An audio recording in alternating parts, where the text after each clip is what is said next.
8 August Dhaka বিশ্ববিদ্যালয়ে ছাত্রদলের নতুন আহ্বায়ক কমিটি ঘোষণা করা হয়। এই কমিটিকে ঘোষণা করে সাধারণ শিক্ষার্থীরা বিক্ষোভে ফেটে পড়েন।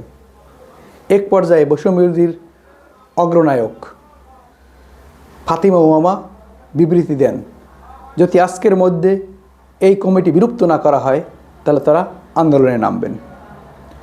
তারই প্রেক্ষাপটে গভীর রাতে সাধারণ শিক্ষার্থীরা বিক্ষোভে ফেটে পড়েন।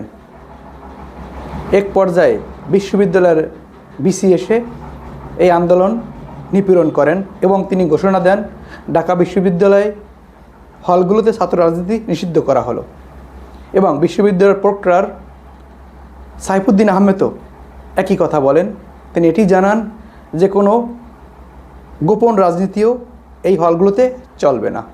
এটি খুবই ভালো একটা খবর। বিশ্ববিদ্যালয়গুলোতে এই ধরনের প্রোগ্রাম না থাকাই উত্তম। আপনারা অবগত 2024 সালের 18 জুলাই আবু সাঈদ শাহাদাতের পর ছাত্ররা ক্যাম্পাসগুলো ছাত্রলীগ মুক্ত করার সাহস পেয়েছিল, কিন্তু বছর ঘুরতে না ঘুরতেই এই গুপ্ত রাজনীতি ও প্রকাশ্য কমিটির চর্চা হয়েছে, যা স্পষ্টই জুলাই অভ্যুত্থানের সঙ্গে বেইমানি একথা বলেছেন উমা ফাতিমা।